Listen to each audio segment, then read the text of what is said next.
Hello and welcome everyone for the 2022 Oregon Specialty Crop Block Grant Program process overview. If you are joining us live, feel free to unmute yourself and ask questions throughout the presentation or throw questions into the chat box. I will have that chat open during our presentation. I'll be able to read through those and answer those. As well, if you are joining us after this presentation has happened, feel free to reach out and shoot me an email, give me a call to ask your questions if this presentation sparks anything. We should be about an hour. I'm hoping to stay under an hour, but that was my goal today. So for everyone who is hearing me right now, my name is Gabrielle Ugaldi. This is a picture of me. I am the Specialty Crop Block Grant Program Coordinator. I am the only one in the program, so I'm the only one that you have to deal with. This is my office line as well as my cell line and my email. Feel free to pause this here, take a screenshot, do whatever you need to do to get access to my information. My information is also on the last page of this presentation, so when we get to that, I will leave it up for a few seconds longer so you guys can take that information down. It also is available on our website, on my email. You guys should be able to get a hold of me at any point. So today we're going to do three things. We're going to have an overview of the requirements. We're going to take a look at the timeline, and then we're going to also look at the application itself. So to get things started, I kind of want to put everyone in a good frame of mind to understand this program. The purpose of the specialty crop program is to enhance the competitiveness of specialty crops within Oregon. There's the national level program, and that is the purpose of that is, of course, to enhance the competitiveness of specialty crops throughout the nation. But being in Oregon, we want to make sure that we're enhancing Oregon's specialty crops. As I mentioned, there's the national program. So this is a USDA funded program through the Farm Bill. Essentially what that means is that every state in our territories throughout the United States gets some sort of funding from this program. This is a screen grab from the USDA's website. We put this up here for a couple of different reasons. One, to show you that USDA does have a specialty crop grant website that has a few resources that you might be able to use while you're applying for the grant. So first, it has the definition of a specialty crop, which is fruits, vegetables, tree nuts, dried fruits, horticulture, and nursery crops. That includes floriculture. So if you see on the left-hand side in that darker gray panel, there's the specialty crop definition, third from the bottom. If you go to the USDA's website and click on that link, they'll have a big, huge, long table that has a ton of allowable and unallowable specialty crops. So if the specialty crop that you're working on is kind of obscure or doesn't necessarily fall into one of those categories that I already defined, then you'll want to go to that specialty crop definition and see if you can find it. If you can't find the crop that you want to work with, that's not a problem. Shoot me an email, and either I'll find it for you or we can talk to USDA and see if it's an allowable crop to work with. Not all of the crops are listed on that definition page, so if something's not listed, it's not the end of the world. Additionally, the rest of the resources on here are more for the states. So folks like me in every other state, it's got different applications and a few templates and whatnot. So that's something that I use a lot of, but I wanted to give this as an opportunity. If you guys are searching through Google and you find this webpage, that's what's going to be of the most assistance to you. So again, still kind of on that national level, there were a few changes for 2022, mainly our performance measures. USDA has not fully released those yet, but essentially they did this big study with Purdue University to determine whether or not the outcomes and indicators that they were using within their grant programs, and that means not just specialty crop, were actually adequate enough to understand the outcomes of the grants that they were funding and whether or not those grants were becoming, productive members of society and doing good things, or what the best way to measure the overall success of those grants are. Those performance measures we should be seeing come out soon, and they will be something that you are subject to for 2022. So if you do get funded, it might be something that we have to work a little bit with USDA to correct some outcomes and indicators. Additionally, USDA got some new staff that I will be working with. It's not really a big deal to affect our sub-grantees, you guys who are applying to Oregon's program, but it is something that was changed at the national level. So again, this eligibility is something that USDA has defined to Oregon, and Oregon is passing down through to those of you who are applying to this program. So we're still at a national level, but these are definitely items that you have to hit in order to even be eligible for the ODA's application. So obviously you have to work with specialty crops. Again, there's the definition of specialty crop. If you are not working with a specialty crop, you are not eligible for this program. Essentially, those are livestock, some of our larger crops, so like corn and soybeans aren't eligible. There's a few other items like hemp is not eligible. Hemp is not considered a nursery or horticulture crop. It's considered a fiber crop. So you have to make sure you're working with a specialty crop. And that specialty crop is all of the work that you're doing. It used to say that in that next bullet point where it says enhancing the competitiveness of Oregon specialty crops, it used to have the word solely enhancing, meaning that you could only work within specialty crops. They removed that, but essentially what they want this program to focus on is enhancing the competitiveness of specialty crops. So we don't want to step away from that. That is still the program's goal. So you really should only be working with specialty crops. If you're going to be working with specialty crops and something, that's a question you should pose to me, and we should talk about it before you go applying and spending a lot of time with the application. Grant funds are not awarded to projects that are solely to provide profit to a single organization, institution, or individual. Essentially, what that means is that we can't fund one farm to do marketing materials for their specific crop. We have to fund entire industry-wide marketing materials. We'll get a little bit more into that in the limitations of this program in a few slides. Basically, anyone is eligible for this program due to what I just stated about the grant funds not being awarded to solely provide profit for one individual, institution, or organization. So eligible entities include nonprofits, for-profits, government entities, tribal governments, colleges, and universities. So if you do not hit one of those many entities, let me know and we can discuss where your eligibility lies. This is just to give you guys an idea of what policies and requirements we fall under at a national level. These are not something that you have to really work with or understand, but when I tell you a cost is unallowable or allowable, all of that information is coming from 2 CFR 200, otherwise known as the Super Circular. Essentially what this is a massive government document that tells grants how we can or cannot spend our money. Subpart E is specific guidance for us. There's a big, huge table in the program guidelines document on our website that talks about the different types of funding. So alcoholic beverages, buildings, construction, and so on.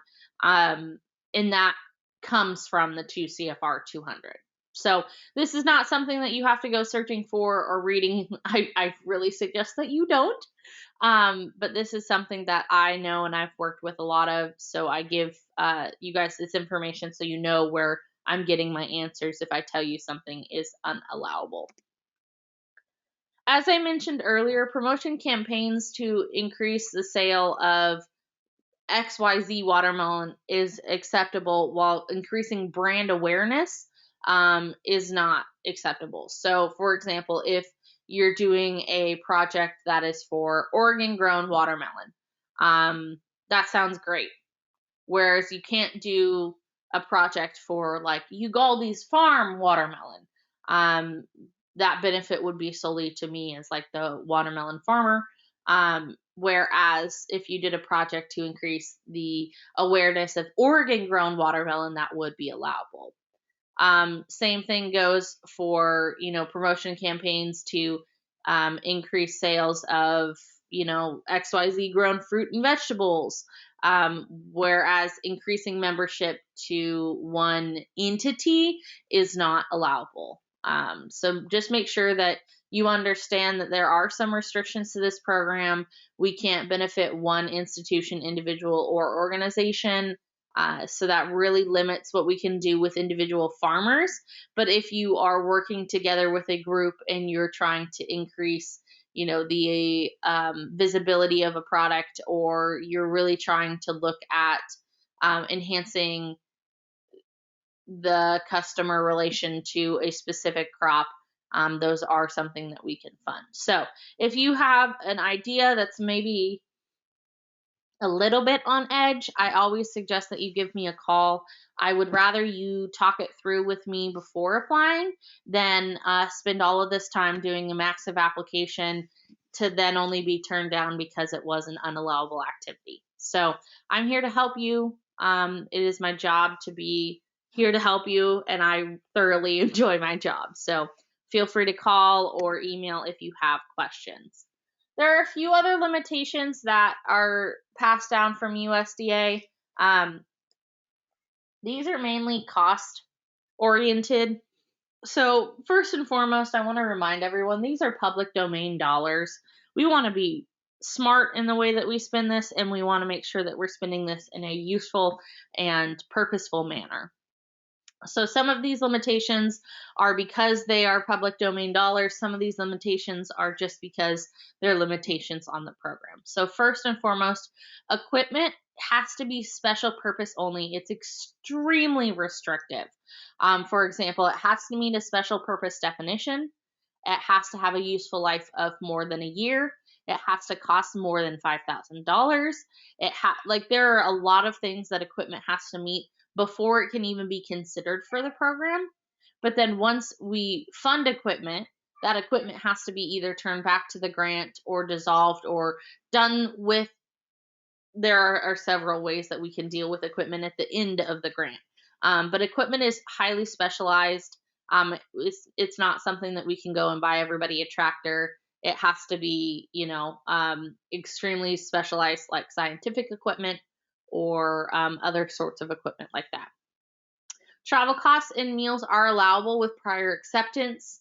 The hard part about this is meals are generally not allowable within this grant, meaning that we can't just go and buy everybody dinner. You have to have a reason that meals are being included. So obviously, if you're traveling, your per diem should be written in. But if you are just attending a meeting and you want to go to dinner afterwards, that dinner should not be included in the grant costs. So that's something that we can work on. If you're doing some sort of big event where you're doing a training and you have a bunch of culinary folks there to learn how to pair different wines with different dishes, then obviously we can pay for the food during those types of events because that's an essential item to further the work of the grant. Some other meals are allowable if it is pertinent to the continuity of the meeting, or if like you're out in the middle of nowhere and it's really hard to get food. A couple other things. So rental costs of building and equipment are allowed when they're only directly associated with the project. What this means is that if you spend 20% of your time on the specialty crop grant, you can charge the specialty crop grant 20% of your rent.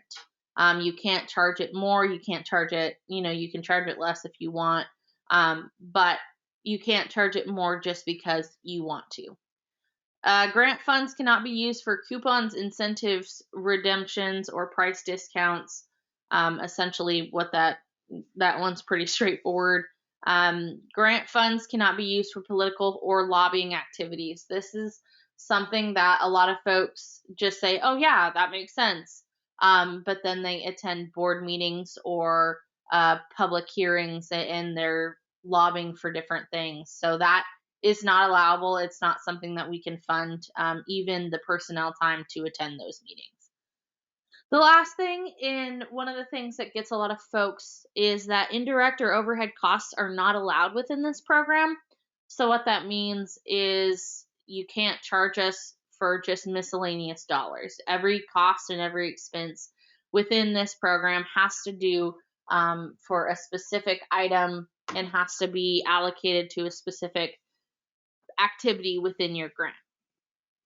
Again, reminder, these are public domain dollars. We want to spend them correctly and allocably to the best of our ability. So those are all national level things that filter down to the Oregon program that we are restricted with, or that kind of give you an idea of what's going on. Yeah, before we move on, we've got a question here in the chat box that if I could give an example of equipment and examples of what happens after a grant. Sure. Some examples of equipment could be, let's see here, like very specific scientific equipment. So a centrifuge that they need to complete some sort of lab experiment. That is a highly specialized piece of equipment.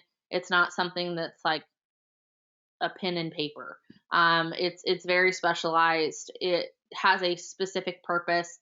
I'm not sure how much centrifuges cost, so maybe over $5,000, but it has to meet the rest of that definition. Over $5,000 has more than one useful year of life. And then after the grant, there are a few different options that happen to equipment. So one, it potentially has to be turned back to USDA. USDA technically did buy that piece of equipment, so whatever useful life is left in it, they should be the ones getting to use that. So it's either turned back to USDA, there is a potential that it can be depreciated out, and the grantee can keep it, but that's a very specific set of paperwork that we have to fill out. And the piece of equipment has to meet some really specific definitions for that to happen. It can be moved to another grant at the will of USDA. So like if another grant is doing some other similar scientific thing, the centrifuge could go there. And then there's a few more options. We normally steer clients away from equipment because it creates a difficult situation in the closeout of the grant. Trying to go through those different schedules. Long-term use for organ producers. So if you and I can have an offline conversation about what you're talking about, that would probably be best. Just so I can understand what piece of equipment you're talking about and organ producers. Yeah, not a problem. So reach out to me in email or give me a call later today. So moving back to the presentation, everything I've talked about so far, again, as I mentioned, was a national level items, and those items have been filtered down to Oregon.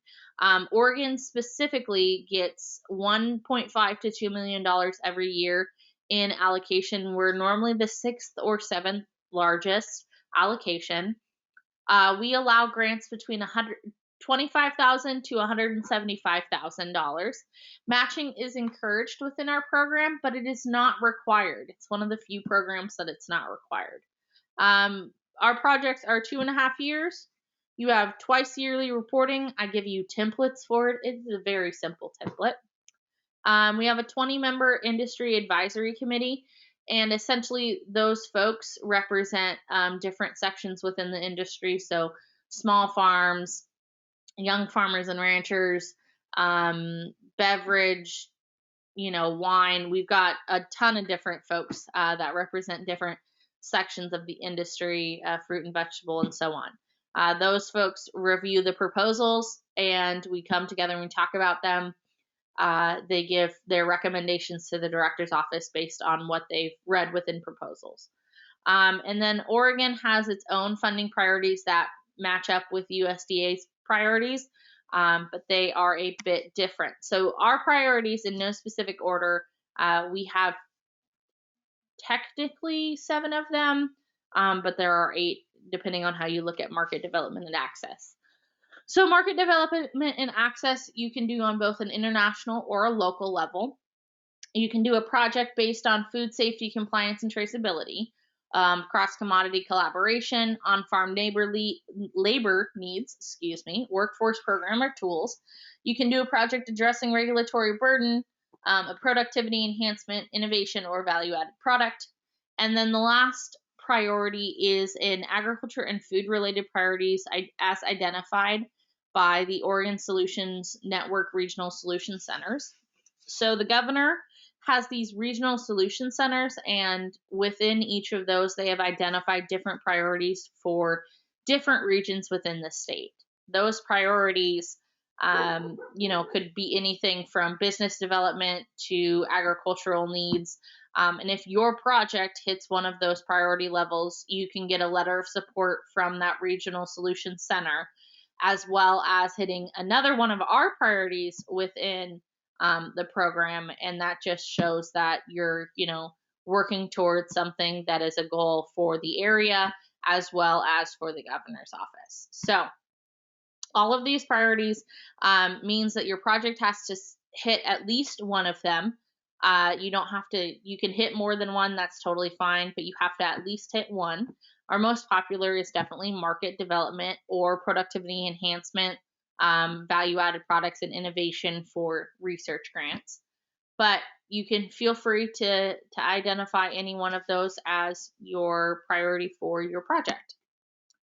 Our timeline for 2022. Our full request for proposals, the RFP, went out December 1st. That is why you guys are here today. I'm assuming you got to see that release. January 31st, 2022. So you have 2 months to work through the application and the project that you want to do and turn it in. So I would suggest not waiting until the 31st to turn things in. It's never a good idea to wait until the last minute. It is also, the project deadline is noon. So if you turn it in at 1 o'clock, it's not going to be accepted. If you turn it in, the 30th instead of the 31st, it's probably a good idea. I would not wait until 11:59 to try to turn things in. How you turn them in, sometimes the system can get overloaded, and it's better if you turn it in early rather than wait and get frustrated with that system. April of 2022 is normally when we're going to select subgrantee partners. Last year it was pushed back just a little bit just because of COVID and working remotely.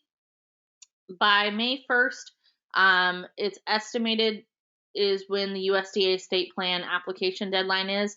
Essentially, the projects that ODA selects to put forward to USDA, we have to send for their full approval.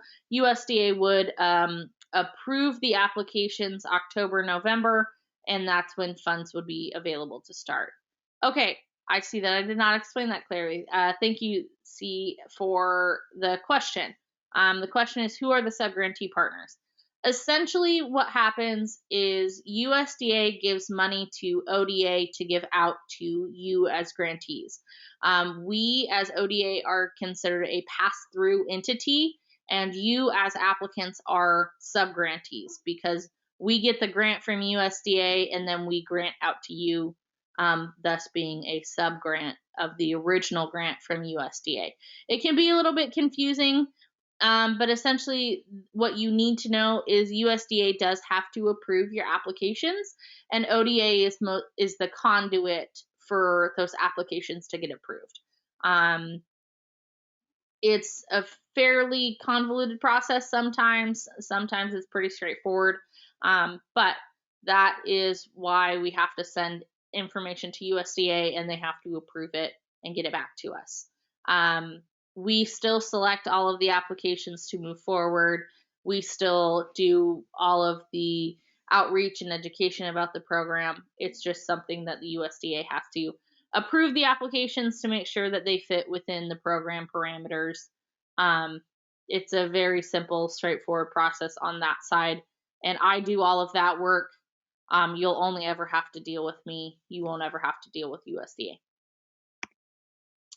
Again, here is my contact information before we take a look at the application. I'm going to leave this up for just a second here so you guys can screen grab or take down my cell phone or my telephone. My email is here, as well as the link to our Specialty Crop website. I'm actually going to click that link because we need to look at the application. So this is the Specialty Crop website. If you just Google Specialty Crop Program or Specialty Crop Block Grant Program in Oregon, this should come up, crossing my fingers. If you need the link to it, you can send me an email and I can send that to you. This is going to be the space that has all of the information that you need to apply to the program. So it talks about the crops that are eligible, and it also gives you a link right here to the USDA website with the full list of eligible crops as well. Below that link is the Oregon Specialty Crop Guidelines. I would suggest that you take a day and read these. It will give you more information about the program as a whole. It will help you understand the application process. It'll help you understand what's required of you if you do receive a grant. It's a really thorough document. Additionally, in the guidelines is a sample document, or a sample application, excuse me. I used to put it in with the template and the proposal template, but folks were moving things around, and some of the sample application items were being left in proposals, and so it's just best if those are in your guidelines. So in the guidelines, there's a sample document, but then the actual proposal is further down on the page right here. It says download 2022 Specialty Crop template. It talks through your eligibility, some exclusions. We have the timeline here. This second dot, or the second set of information here, is going to have a link to this exact webinar. Hopefully that's how you found it. Again, the dates are listed here. And then at the bottom is our resource section. So it has our proposal template, it has the guidelines, and then it has project summaries for all of our current open projects. So 18, 19, 20, and 21. These are just the summaries. These are not full projects, but this gives you an idea of what ODA tends to fund. So the type of marketing projects or the type of research projects that we tend to fund. Lastly is a link to the USDA website as well to give you more information on those definitions. Off to the left side here, you'll see this darker square, rectangle, gray thing, navigation plane. And in it, you'll find that there are tabs for the program funding priorities, program guidelines, the application process, and submitting a proposal. So to start, it's a full list of our funding priorities, as I mentioned earlier, the 7/8 of those, depending on how you count it. It talks through the different types of program priorities and a little bit more information under each of them. So it gives kind of like a paragraph statement about that specific priority. Next is a link to the program guidelines. I will click that later, but I'm just going to go through these really quick. The third link is the application process. So it talks about the proposal, the letters, support letters and documentation, how to name your application. A lot of people mess this up and don't name their application correctly, so please make sure that you do. Additionally, it has your link to upload your application when it comes time to do that, as well as the template and the guidelines. Lastly, there's a link to submit your proposal. This is what that's going to look like. It's going to take you to another page. This is our secure FTP upload portal. Essentially what it does is allows you to upload into a box online, and I'm able to download it on my side. So you can submit up to 5 letters of support. In this upload system, you can submit up to 7 documents at a time. So please make sure that if you are having all 5 letters of your support, which I'll explain in a minute, as individual documents, that your proposal and your 2 attachments to your proposal, so your work plan and your matching, are all in one document so that you don't upload twice. Make sure that you only upload once and all of your files are together. So as I mentioned, I would go to the program guidelines.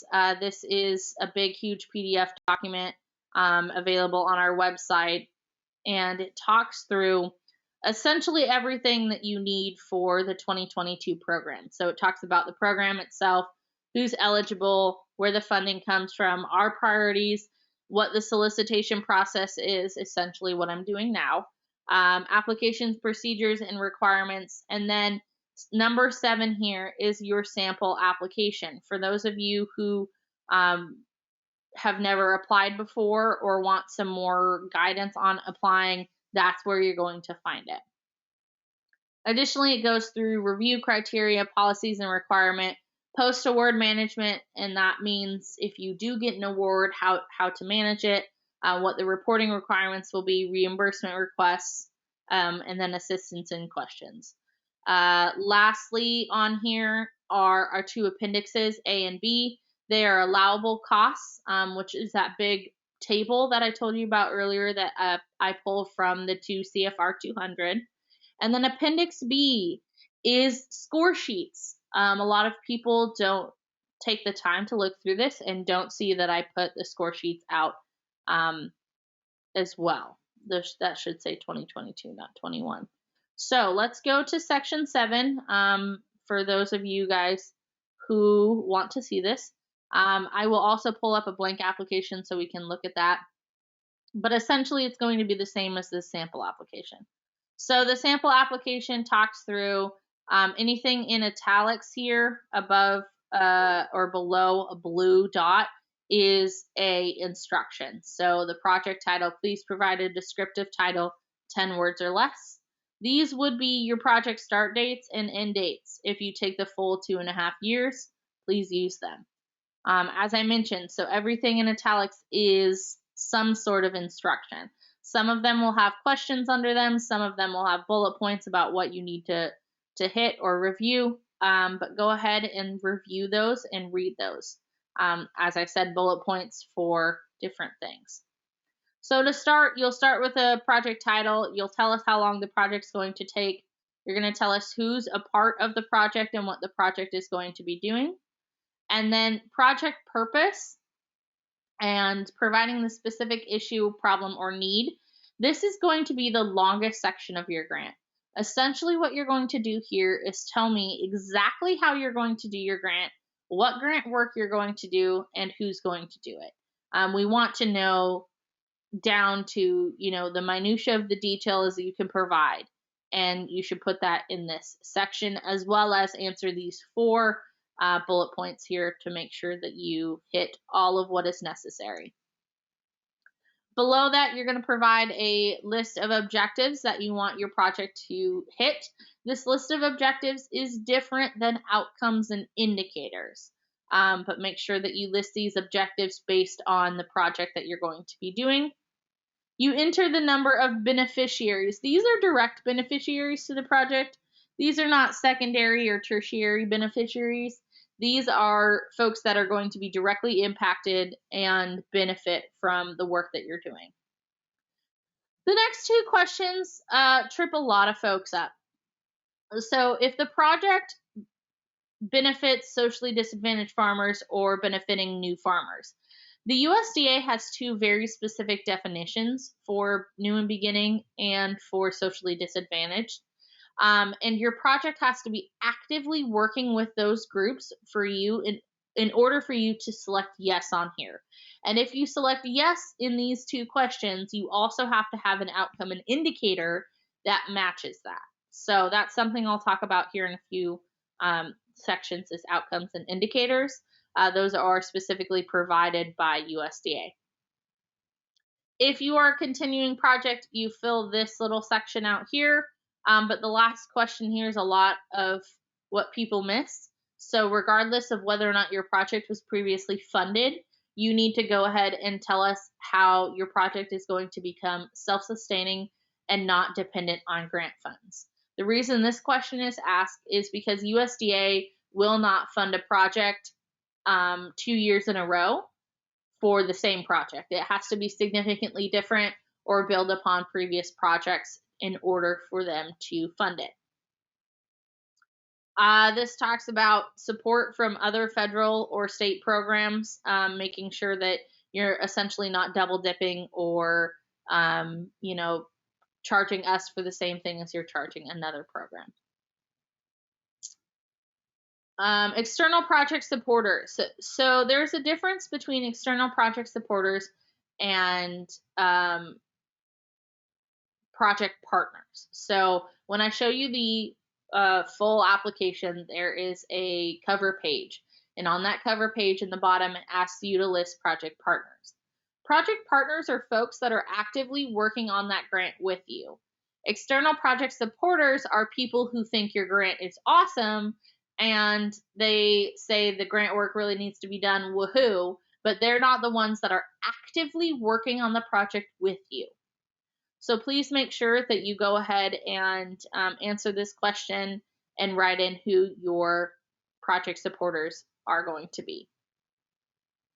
So expected measurable outcomes. These are those performance measures that I talked about earlier being changed a little bit in the 2022 application. So some of these may go away. Some of these may change in wording. There are 8 of them. I can't make them all on one screen right now. I apologize. There we go.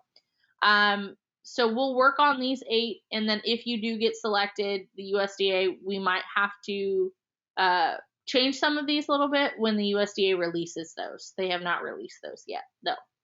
So outcomes 1 through 8 have specific indicators underneath them. I will show you guys that list when we go to the other application, the full application here in a second. Essentially, you have to select at least one of these outcome measures and at least one indicator within your project. Most people can easily select 5 or 6. I would suggest keeping it under 5 with the number of outcomes and indicators that you select, just because if you go any further than that, you're going to be so focused on gathering the data from the project, you're not actually going to be focused on the project. So we want to make sure that you're doing the work that your project is required of you, and then selecting data secondarily. So again, here's an example of an outcome or indicator. I'll show you all of those in a second. There's a big long list of them. And then essentially what you do is you copy and you paste from USDA. You do not get to change the wording. You do not get to change anything from them. You have to use it word for word, verbatim from what USDA has created, other than adding like your numbers that you have in here, or some sort of percentage depending on what the indicator says. This miscellaneous outcome measures is only really used if your project does not meet any of the indicators and outcomes that USDA has already prescribed for the grant. Most people, I take that back, 99% of people meet an indicator or outcome. If you don't know what one that you meet, feel free to give me a call. I've worked with them for quite a number of years, and I can kind of guide you to the correct outcome and indicator for your project. The next section is you're going to talk about data collection.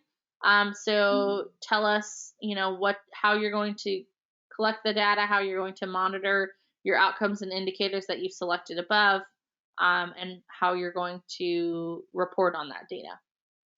So below the data collection section, in the last part of this project narrative, is the budget narrative. So the budget narrative has these prescribed categories from USDA: personnel, fringe, travel, equipment, supplies, contractual, and other. Do not change these expense categories. Do not add a category. Do not take something away. These are prescribed by USDA. You'll go through and based on what a cost is, you'll put it in one of these categories and you'll put it in a table like this. So here's a personnel example. We've got Lady Alice, who's a berry vine planter. She's going to take 1 FTE during the entirety of the project, and they're requesting $10,388 for her efforts. So you'll want to fill out every single section of any of the tables within the budget form. So make sure that you know the level of effort, if it's number of hours or if it's FTE, make sure that you fill that out. Below each of the tables within each of the budget sections, there's going to be a justification area. So you're going to want to take the time to write into the justification area a good solid paragraph about each of the items that you are trying to request funds for and why they are necessary to the project. So Lady Alice here is planting berry vines, and they're needed for market research to be performed by the project. Lady Alice has over 30 years of experience in planting and will be solely working on planting the vines. This is a lacking justification. If I would like a little bit more information here, just about why the berry vines are needed, what exactly research there will be performed on them, and a few other items would be nice. So you'll go ahead and do that for all of the personnel that you have, and then you can add other personnel as needed. Below is fringe benefits. This doesn't necessarily need justification. We understand that fringe is a part of having personnel. The next section is travel. So one thing about travel is you can't just say you're going to fly to New York and you're going to have a $1,000 a night hotel room and it's going to be awesome. You have to use the GSA standard government rate, which is available here. Essentially what that is there's a government rate for all cities across the U.S. that tells you how much a hotel should cost in that area, what the per diem is, so your food budget, how much mileage you should get for, gas or whatever rental cars that you're doing for that travel. So again, please make sure that you fill out all of the requested information across any of the tables. So a lot of folks will just either skip the unit of measurement for some reason or the number of travelers claiming that expense. So just make sure that all your calculations are correct, you're using the GSA rate, and that you're filling things out. Again, you've got travel justification below. These justifications are a little bit more lacking. I would like a little bit more information about maybe who's traveling in the vehicle to and from Corvallis and where they're traveling from, if they're traveling from Salem to Corvallis and back, and so on. Make sure that you select that you are conforming to your travel policy if your organization has any, and if you don't, make sure that you are traveling in accordance with the government travel policies, which are these two CFR subparts here. The next is our special purpose equipment. This is going to be, again, a little bit different for different folks. So make sure that equipment meets your special purpose definition. Rental for general purpose equipment can be described in this section. However, I like to put rental in the other section because it just makes it a little bit easier understanding that you're not actually purchasing that piece of equipment. So like I mentioned earlier, there's the centrifuge here. It was going to be purchased. It was $6,000. And then below it is a justification. In this justification, they do say that there's not a working machine within 200-mile radius of where the experimentation is happening. So that's a good item to have in the justification for any sort of rental or purchase of a large piece of equipment or a larger supply, is so that we understand that you've done your research and know that, Johnny down the road doesn't have a piece of equipment that you could rent, for half the price of what you're trying to rent for. So to provide justification for that, and then supplies are essentially anything less than $5,000 that are physical items that you need to complete your project. So copies for workshops, student materials for workshops, etc. Go ahead and do justification below for each individual item. So one thing that I don't necessarily like about our sample application, but it's good to point out, is it says student workshop materials, booklet, disposable cup, soil, and seed.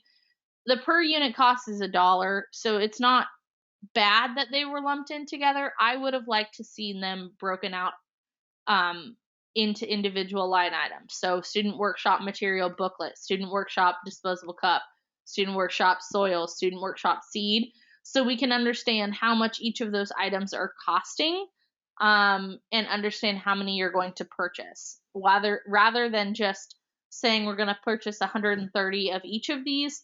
Being that they're only $1, it makes it a little bit harder to break that out. But if the booklet was like $12, the disposable cup was $1, the soil was $30, I would like to see that all broken out individually. And then in your supplies justification, please make sure that you don't do just one big justification for all of the supplies, but that you actually break it down for each individual supply that you have in the table above. The next section is contractual consultants. So these folks are people who you're going to contract with, or are subject matter experts that you're going to have consult on your project. So these are folks that are not within your organization. If they are within your organization, they're supposed to be listed in personnel. If they're not, they would be a contractor. So again, go through and fill out the table. It's a very straightforward table. And then go through into a justification. The contractual justification is a little bit more in depth than some of the other justifications. So if you're going to do something like have a contractor travel with you to different locations within your program, you're going to have the travel for that contractor within the contractual section and not in the travel section. So there are some odd little things like that. So make sure that you read everything for the contractor's justification, and that you give a solid justification as to why you have that contractor. You provide a scope of work, and then you use our table here to put together how much you're going to be giving that contractor and what that amount is going for. So this contractor is getting $13,000 for personnel, $4,000 for fringe, and then $3,000 for their actual contractual items. So make sure that you break that out and give us a lot of information about your contractors. There's a second contractor here for, excuse me, an additional example if you need it. Make sure that you are conforming with your procurement standards for your organization. The last budgetary item is other. Essentially, if it doesn't cover in any of the previous budget categories, or if it's a non-tangible item, it goes in other. Building rental for, if you are paying for 20% of the rental cost of your facility, because that's how much time you're working on the program, that would go here. If you're doing, web services, some sort of Facebook marketing, promotional item, those would go in here as well. And then you go ahead and you put a solid justification. Program income is a little bit different in this program than in some other programs. So, for example, if you do a project that has workshops and you host workshops where folks pay money to attend, that money that you receive from the workshop attendees has to be tracked, and it has to be put into the proposal and let us know that you're going to receive, say, $20 from every workshop attendee that you have. And then you need to tell us how you're going to spend that money back into the grant. So any of the money that you make during the period of performance for your grant, so during the 2.5 years, has to be directly reinvested back into the grant efforts. So that can come from, there's a table here below the program income to tell you how you can use program income. There are 3 ways. So you can use it as an addition to the funds that you are already requesting. So say you're requesting $25,000 to do all of these workshops. You expect you're going to get $5,000 from the income from the project. So then you're going to take that $5,000 and do something additional, more workshops. You're going to make the the booklets that you're using on your workshops better, whatever it is. You can use it as a deduction. So again, if your whole project takes $25,000 and you're going to make $5,000 off of your folks, you're going to then only ask for $20,000 instead of $25,000. Lastly is cost sharing or matching. Again, we don't require matching in this program, so that one doesn't quite fit up as easily in our program as some of the other programs, but you can use program income as a matching item, but you have to tell us again what you're going to be spending that matching on. Speaking of matching funds, is your attachment A is your matching funds narrative. You're going to have any sort of matching funds, you need to let us know ahead of time. Essentially what matching funds are, there are 2 types. So there are cash or they're in kind. So cash is defined as real cash contributions to the project. So somebody paying for brochures, someone giving you a check, someone purchasing something and giving it to your organization and saying, use this. Those items are cash items, and those need to be detailed out. Essentially why we have to do this is because you cannot spend money, even in your matching funds, on things that are unallowable within our program. So you can't take your matching funds and try to spend it on indirect funding for your program. You still have to have it do items that are allowable. In kind is any sort of personnel time given, loans, other things, use of equipment and facilities that are already existing.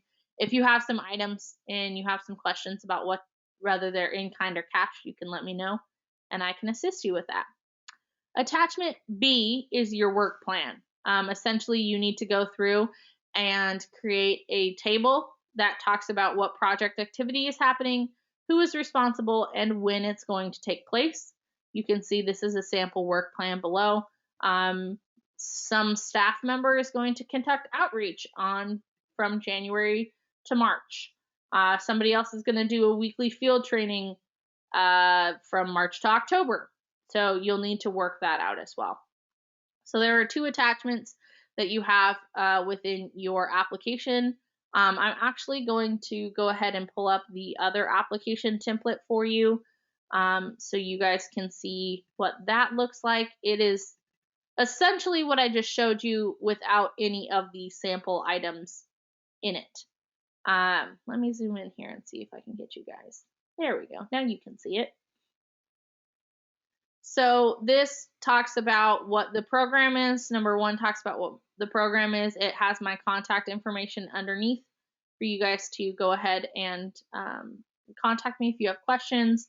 The program guidelines are available at this link. The website is here. This is your table of contents so you understand what's available on this document. So it talks about the instructions, the proposal, and your Appendix A, which is those outcomes and indicators I talked about earlier. So here are your instructions for your grant proposal.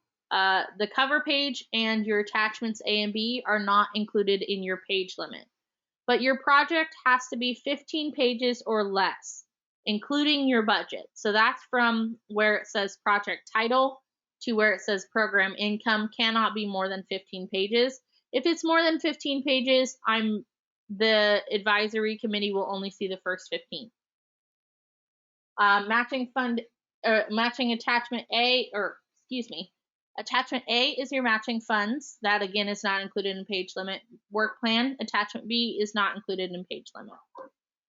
It must be submitted in Microsoft Word. I do not want any PDF documents of your application. I know this sounds weird, but I need it in Word.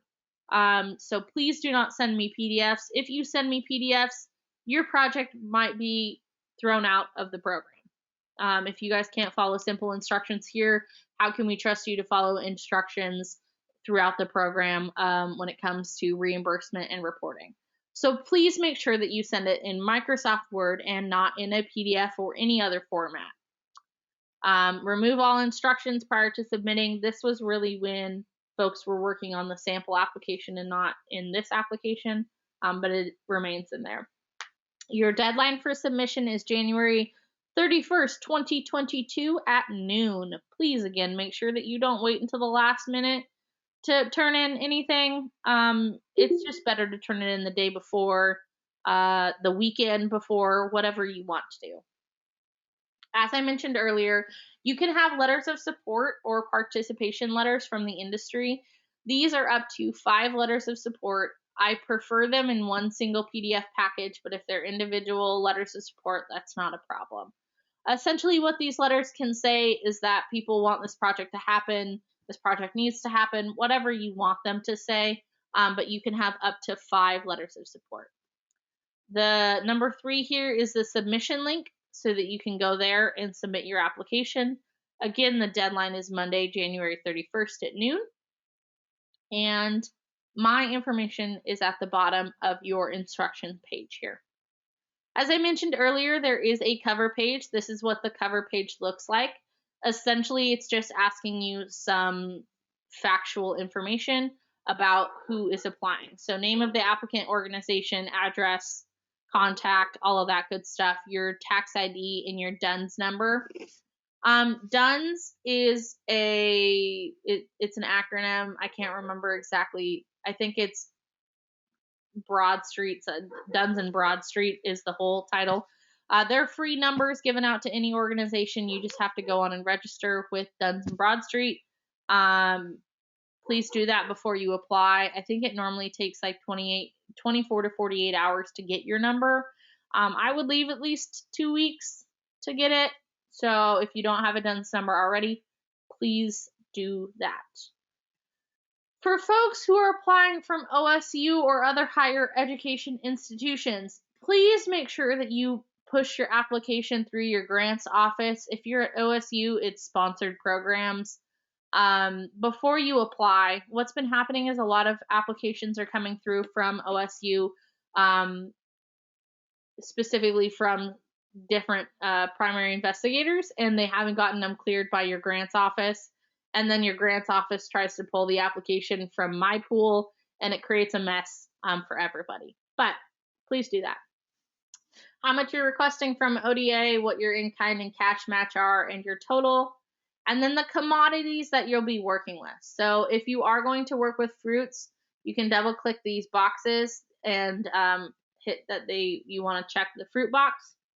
And then you can go ahead and list what fruits you're going to be working with, apples, blueberries, etc. And then you'll go ahead and check the priority that you're going to be working towards, list your project title, and then list your project partners. As I mentioned earlier, project partners are folks who are actively working on your project with you. And then it's the application. It's essentially what I showed you earlier, just clean of all of the sample information. What I'm going to scroll down to now is the matching. Okay, outcomes and indicators. Here's our Appendix A. So what the outcomes and indicators are, as I mentioned earlier, is they are specific outcomes and indicators outlined by USDA. You have to use exactly word for word what these outcomes and indicators say. Outcome 1 is mandatory for marketing and promotion projects. If it's something that you are working on one of those items and you won't be able to track the increased number of sales, go ahead and talk to me about it. Let's skip to outcome 2 because it's a little bit easier to see. So as you can see under outcome 2, there are several indicators. Those are the black items below. Those indicators have sub-indicators. So you can see indicator 1 of the blank total number of children and youth reached. You have A, B, and C. So it has the number that gained knowledge, the number that reported an intention to eating more specialty crops, and the number that reported eating more specialty crops. So you don't have to select all 3 of those sub-indicators. You can select, indicator 1A, and you can tell us that you're going to reach 150 children, and of those 150 children, 100 of them are going to gain knowledge about eating more specialty crops. As you are selecting your outcomes and indicators, understand that you will have to report on each of these. So if you're trying to select something that you will not be gathering data for, you won't be able to report on it. So I would suggest not selecting that outcome or indicator. I would suggest finding something else that you're going to be pulling data for. So as I mentioned, under each of the outcomes and outcomes, there are several indicators. Number 3 has a ton of them. 4 has a ton. 5, they're everywhere. As I mentioned earlier as well, outcome number 8 is about those socially disadvantaged and new and beginning farmers. If you are working with either of those groups of people, you need to also select the outcome 8, indicator 6 or 7, depending on what group you're working with. So essentially, if you're working with new and beginning farmers, you need to track how many of those new and beginning farmers went into specialty crop production in order for you to select yes, that you're working with that group, and you also need to have that indicator listed on your project. So if you are going to work with those groups, give me a call and I can make sure we talk through all of that before you submit to make sure you've got everything selected correctly and that you're working with those groups. Below outcome 8, indicators are additional information essentially for outcome number 8 to talk you through what the USDA definition of a new and beginning farmer, a socially disadvantaged farmer, and jobs versus careers. Those will give you a little bit more information about those indicators for under outcome 8, because 1, 2, and 3 talk about jobs versus careers, and 6 and 7 talk about your socially disadvantaged or new and beginning farmers. That is all the information I have for you today. I know it's a lot of information. I apologize for speeding through some of it, but I wanted to give you guys the most information I could in the hour. I know we're a little bit over time, so I'm going to go ahead and stop recording for this. And if you have more questions, I'll stay on the line for a few more minutes and you can go ahead and ask them. I see that I've got one now.